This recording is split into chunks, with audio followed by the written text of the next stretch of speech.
जय श्री राम दोस्तों। आज मैं आप सबको बाण चलाने का नरसिंह सिद्ध साबर मंत्र बताने जा रहा हूँ। यह नरसिंह सिद्ध साबर मंत्र दुश्मनों पर प्रहार करने के लिए यह एक बाण विद्या प्रयोग है, जिससे कोई भी दुश्मन, बड़ा सा बड़ा दुश्मन खाक हो जाता है। दोस्तों, इस बाण प्रयोग मंत्र का गलत प्रयोग आप ना करें, ना ताकि आपको भी हानि उठाना पड़ सकता है अगर इस मंत्र विधा का गलत प्रयोग आप करते हैं। प्रैक्टिकल दोस्तों किसी के ऊपर न करें, सिर्फ दुश्मनों के ऊपर ही इस मंत्र विधा से प्रहार करें, क्योंकि दोस्तों यह नरसिंह बाण चालन मंत्र का कोई भी काट नहीं है। इसे किसी भी मंत्र तंत्र यंत्र द्वारा काटा नहीं जा सकता है। तो पहले मैं आप सबको इस नरसिंह मंत्र को चलाने का मंत्र बताऊंगा, उसके बाद इसकी पहले सिद्ध करने की विधि और प्रयोग विधि के साथ आप इसका प्रयोग करेंगे। मंत्र कुछ इस प्रकार है। खत की करूं पूजा, रकत रकत का वेहा रकत का वहे पवन, उल्टा बोलिया बैठा वीर फाल फाल कर कलेजा चोर, नरसिंह वीर न चीरे तो हजरत सुलेमानी पैगंबर के तकत में जकड़ जावे, दुहाई नरसिंह महावीर की। दोस्तों मन तो दोबारा सुने। खत की करूं पूजा, रकत का बहे पवन, उल्टा बोलिया बैठा वीर फार कर कलेजा चोर, नरसिंह वीर न चीरे तो हजरत सुलेमानी पैगंबर के तखत में जकड़ जावे, दुहाई नरसिंह महावीर की। दोस्तों मंत्र बहुत छोटा है। यह सिद्ध साबर मंत्र और प्रमाणित मंत्र है। मंत्र में कुछ दोस्तों आपको दो शब्द पर ध्यान देना है। पहले में चोर लिखा गया है, दूसरे में लिखा गया है दोस्तों चीरेव। तो आप इन दो शब्दों पर ध्यान देंगे। आप जैसा लिखा गया है वैसे ही मंत्र का उच्चारण करना है। किसी भी प्रकार का आपको फेरबदल मंत्र में नहीं करना है। अब दोस्तों मंत्र को सिद्धि विधान कैसे करेंगे, इस मंत्र को सिद्ध करने की पूर्णता प्रक्रिया आप सबको मैं बता दूं। यह मंत्र दोस्तों 11 दिनों में सिद्ध होता है। इसका एक ही मार्ग सिद्ध करने का है, जो कि शास्त्रों में, पुस्तकों में, साबर मंत्र पुस्तक में प्रमाणित मिला है। वह एक ही मार्ग है। आप इस मंत्र को सोमवार के दिन से 11 दिनों तक इस मंत्र की साधना आपको करनी ही करनी है। इससे न ऊपर करना है न इससे नीचे करना है। यह पुस्तक में बहुत खुले शब्दों में लिखा गया है। इसकी साधना सिर्फ 11 दिन की ही करनी चाहिए। उसके बाद दोस्तों इस मंत्र विधा का प्रयोग आप सबको करना है। पहले इस मंत्र विधा का सिद्ध करने का विधान आप सबको बता दें, कैसे आप सिद्धि इस मंत्र का पाएंगे। रुद्राक्ष की माला से एक माला मंत्र का आप सबको जाप करना है।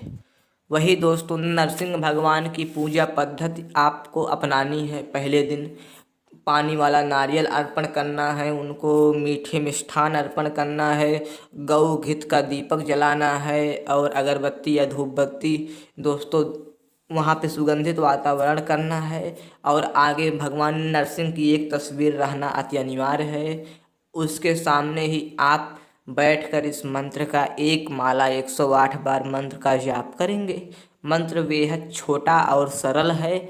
आपको मंत्र को एक माला जाप करने में मुश्किल से, अगर आप नए नए करेंगे तो 30 से 32 मिनट यही इतना दोस्तों लगेंगे। मतलब कुल मिलाए मोटा दोस्तों आधे घंटे का समय ही इस मंत्र का जाप करने में लगेगा। ऐसा आपको प्रतिदिन 11 दिनों तक करना है। भोग प्रसाद पहले दिन देना है और आखिरी दिन देना है। नैवेद्य मतलब दोस्तों मीठे मिष्ठान का भोग आप प्रतिदिन लगाएंगे, लेकिन नारियल का भोग आप पहले दिन दिए हैं और आखिरी दिन भी आपको नारियल का भोग अर्पण करना है। उसके बाद दोस्तों यह मंत्र सिद्ध हो जाएगा।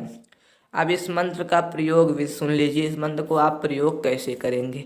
जैसे कोई भी दुश्मन है उसे आप ख़त्म करना चाहते हैं, तो दोस्तों इस मंत्र को आप पढ़िए। पहले 21 बार इस मंत्र का आप पठन करेंगे। उस दुश्मन का ध्यान करते हुए, या दुश्मन के आप चित्र अगर आपके पास है तो उस चित्र का ध्यान करते हुए, या मन में ही उस दुश्मन का ध्यान करते हुए इस मंत्र को 21 बार पढ़ेंगे।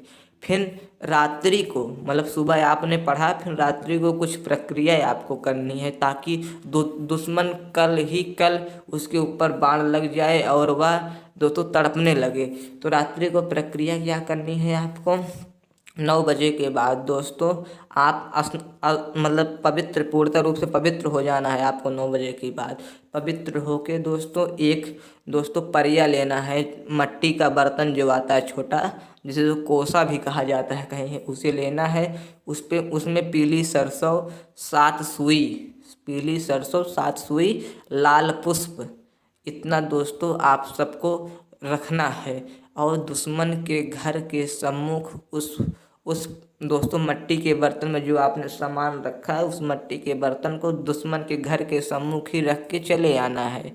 आपको कहना क्या है उस समय, जब आप इतनी सब सामग्री उस मट्टी के बर्तन में रखेंगे तो फिर मंत्र को आप 108 बार वहाँ पे बैठ के जपेंगे और भगवान नरसिंह से यह प्रार्थना करेंगे कि हमारा अमुक दुश्मन है, अमुक स्थान पे है, मैं इसमें आपको रख रहा हूँ, इसमें मैं आपको भेज रहा हूँ। वह दुश्मन जैसे ही आपके सम्मुख आए उसे तुरंत ही धराशायी कर दिया जाए। इस प्रकार से आप करके उस मट्टी के बर्तन को उस दुश्मन के घर पे रख देंगे और आते समय भगवान नरसिंह से यह प्रार्थना कर देंगे, जैसे ही मेरा दुश्मन दिखाई देवे तैसे ही उसे क्षतिग्रस्त कर देना है। यही कहा कि मतलब आप चले आए, पीछे मुड़कर न रखें और चले आए अपने घर पे, आप सोएं। जैसे कल सुबह आपका दुश्मन उठेगा तैसे ही बाण विद्या का प्रयोग उसके ऊपर हो जाएगा।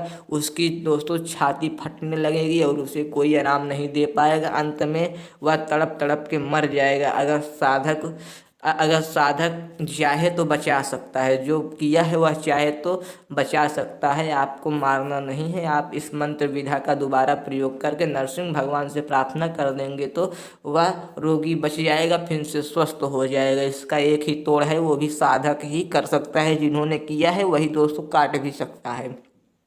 यह तो दोस्तों हो गई दोस्तों, जैसे कि आपको दुश्मन को पता है उसके घर आप रख सकते हैं। अब मान लो दोस्तों कोई दुश्मन काफ़ी दूर होते हैं, जैसे कि 100-200 किलोमीटर दूर हैं, तब आप वहाँ पे क्या करेंगे।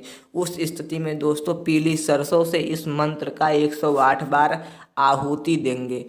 इस मंत्र का पीली सरसों से 108 बार आहुति देंगे और आहुति देने के बाद इस मंत्र को पढ़ते हुए भगवान नरसिंह से उस दुश्मन का चित्र फोटो आपके सम्मुख होना चाहिए। उसके ऊपर ही इन बताई गई मिट्टी के बर्तन में सारी प्रक्रिया को रख के उसके ऊपर उसका फोटो रख के लाल रंग के दोस्तों धागे से बांध देना है और उसे हवन कुंड में रख देना है। जो आपने हवन कुंड किया है उसकी अग्नि जब दहकती रहती है तो अंत में 108 आहुति देने के बाद उसे भी हवन कुंड में रख देना है।